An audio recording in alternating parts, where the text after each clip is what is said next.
Don't forget to like and subscribe.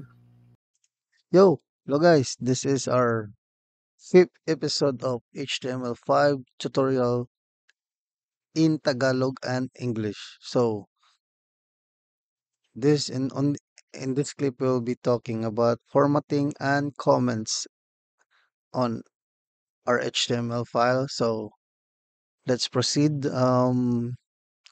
We'll just use the previous code that we had on our previous video.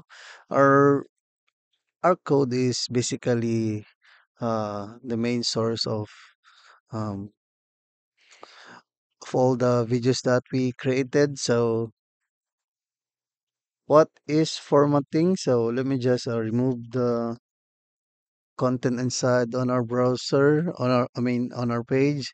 So I'll be explaining to you what is formatting. So basically may iba't ibang uri ng formatting itong si HTML. So for example, we have a paragraph. So this is a paragraph. We can add the style for this one sa paragraph natin. We can add an attribute of style of a font weight of bold. Ayun, naging bold yung paragraph natin. Pero ang dami namang process pag gusto ko lang i-add yung bold, di ba? So let's just remove that one and then let's add a paragraph or another sentence that is gonna be a bold one. So let's type B and then let's just put a content inside.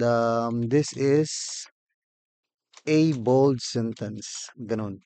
So this time it will be just easier for us to type B for bold sentences or word rather than adding it as a style.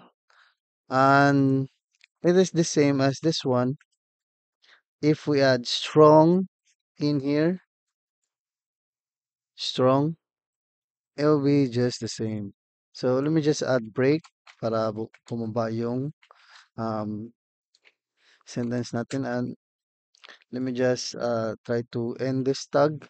Yung HTML nga pala is not a strict type um, language.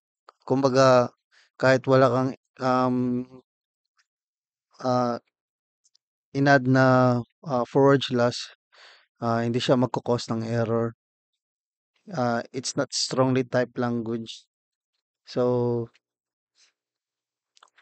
para maging easier for us na we're not causing an error, just uh, end this line by adding a forward slash.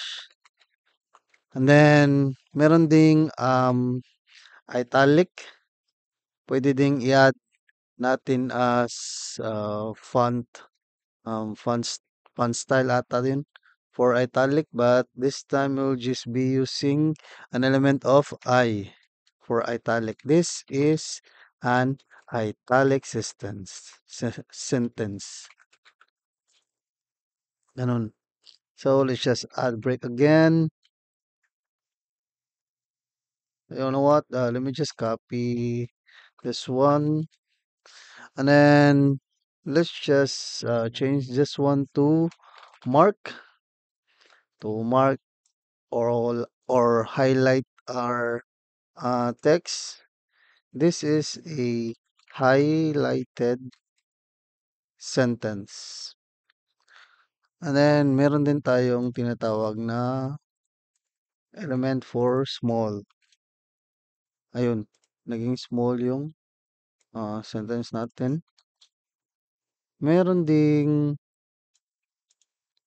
um, uh, for deleted text, which is del. Yan. May strike through siya. I-add mo as, pwede ding i-add natin as, try na lang natin i-add dito sa paragraph natin as um, font style, anong style ba yun? Strike through? Parang, try ko muna nga search kasi na limutan ko yung strike through CSS. Text decoration property pala. Text decoration property. Strike through. Um, line through ata yun. Ayun. Line through. Yan. Pero mas easier if we'll just put del para sa mga tulad ng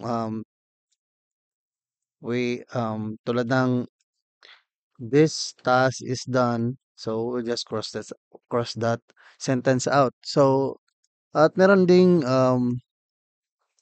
inserted text, try nating i-add as ayun, may underline siya at the same din sa text decoration property natin na style text decoration property na underline ito ata underline. Oh, ayun. Meron din. Pero mas easier pa din if gawa na natin ng paraan pa ganito. Meron ding subscript at superscript. So, ano bang ginagawa ng subscript at superscript? So, try natin change ito. But this is done. mm, This is over underline sentence. And this one naman is this. Try natin add yung subscript. Ayun, naka-subscript. Let's try to add first sentence here. P and this subscript might inside our paragraph.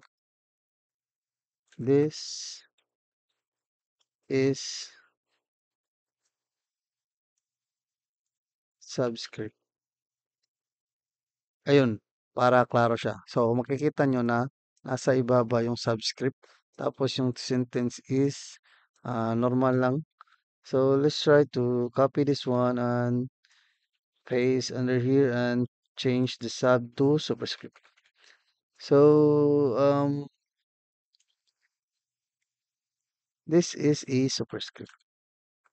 Ayun, pwede rin gamitin ito sa mga squared, like ganun.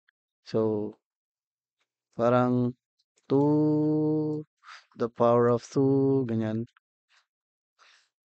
At meron pang, uh, I think we will be talking about comments. So, I think this is the formatting that I am formatting that is commonly used for uh, a web page.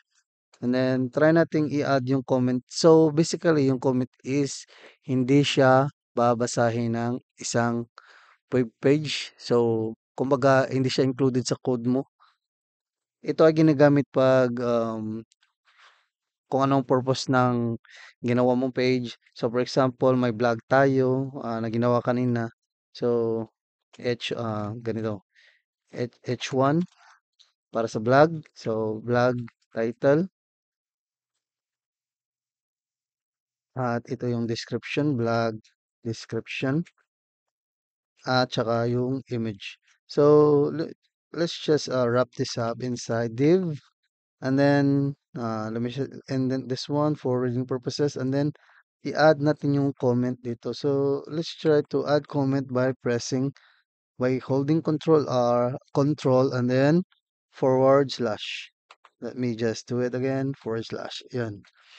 Um, the code implementation below is to display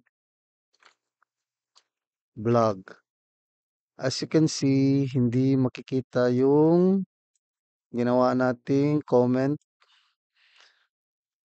inside on our code. So, pwede ring blog code starts here and then it ends in here,